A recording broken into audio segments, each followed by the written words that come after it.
Assalamualaikum warahmatullahi wabarakatuh. Selamat pagi para dewan guru dan anak-anakku sekalian yang Bapak cintai dan Bapak banggakan. Selamat berjumpa kembali dengan Bapak Pak Jalaluddin dalam kegiatan wisata rohani secara virtual. Pada pagi hari ini kita akan melanjutkan perjalanan wisata rohani kita masih di tempat-tempat bersejarah yang ada di Tanah Suci.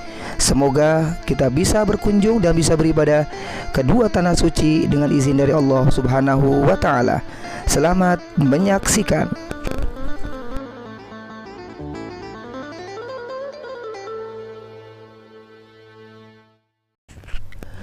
Adapun yang pertama adalah rumah kelahiran Nabi Muhammad Sallallahu Alaihi Wasallam, yang kini rumah tempat kelahiran Nabi telah berubah menjadi perpustakaan yang terletak di sebelah timur halaman Masjidil Haram. Awalnya rumah kelahiran Nabi itu diberikan kepada putra Abu Thalib, Aqil. Kemudian tempat ini juga sempat beralih kepemilikan dan dibangun menjadi masjid, hingga dipugar menjadi perpustakaan pada tahun 1950 oleh Syekh Abbas Qattan dengan uang pribadinya. Mudah-mudahan kita bisa berziarah ke rumah tempat kelahiran Nabi Muhammad Sallallahu Alaihi Wasallam. Adapun tempat bersejarah yang kedua adalah Masjid Quba. Masjid Quba merupakan masjid yang pertama kali dibangun oleh Rasulullah Sallallahu Alaihi Wasallam pada saat beliau melakukan perjalanan hijrah dari kota Mekah ke kota Madinah. Masjid Quba dibangun pada tanggal 8 Rabiul Awal atau pada tanggal 23 September 622 Masehi. Yang menjadi menariknya, dalam proses pembangunan Masjid Quba ini, Nabi Muhammad SAW ikut terlibat sendiri membawa bahan-bahan bangunan. Bahkan badan Nabi Muhammad SAW pada saat itu dipenuhi dengan debu dan juga pasir. Mudah-mudahan kita bisa berziarah ke Masjid Quba tersebut. Amin ya Rabbal Alamin. Adapun tempat bersejarah yang ketiga adalah Masjid Qiblatain. Masjid Qiblatain dikenal dengan nama Masjid Bani Salamah karena lokasi masjid ini berada di atas tanah bekas rumah Bani Salamah. Sebelum malaikat menurunkan wahyu kepada Rasulullah untuk menjadikan Ka'bah di Masjidil Haram sebagai kiblat, umat muslim, Nabi Muhammad dan para sahabat masih menghadap Baitul Maqdis yang ada di Palestina sebagai kiblat. Kemudian pada tahun kedua Hijriah turun wahyu yang memerintahkan Rasulullah dan para sahabat untuk menjadikan Ka'bah sebagai kiblat. Mudah-mudahan kita bisa berziarah ke Masjid Qiblatain tersebut.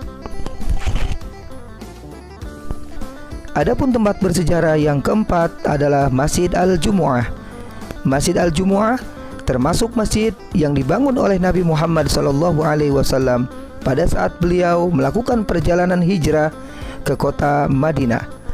Dan Masjid Al-Jumu'ah ini merupakan masjid yang pertama kali Nabi Muhammad SAW melakukan ibadah sholat Jumat.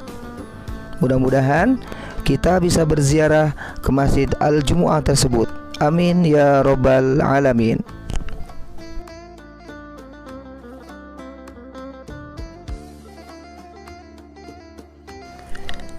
Adapun tempat bersejarah yang kelima adalah Masjid Hudaybiyah.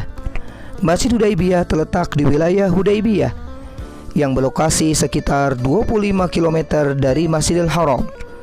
Kini wilayah Hudaybiyah dikenal dengan nama daerah As-Sumaisi.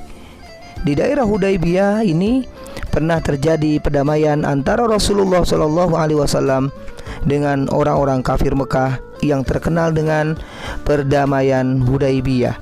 Mudah-mudahan kita bisa berziarah berkunjung ke tempat tersebut. Amin ya Rabbal Alamin.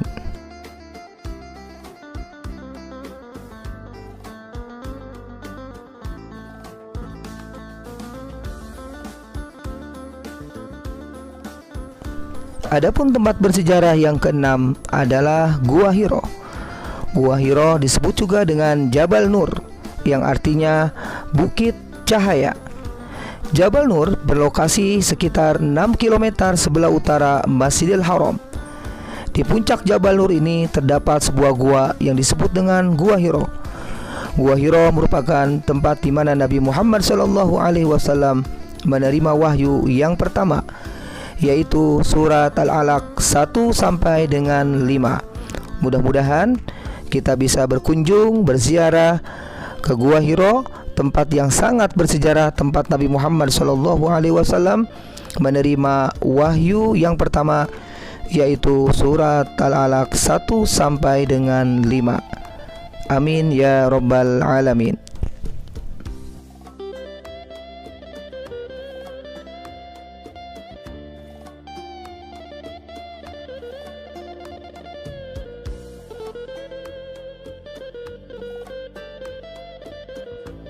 Adapun tempat bersejarah yang ketujuh adalah Gua Sur. Jabal Sur adalah gunung setinggi 458 meter yang berada di sebelah selatan kota Mekah.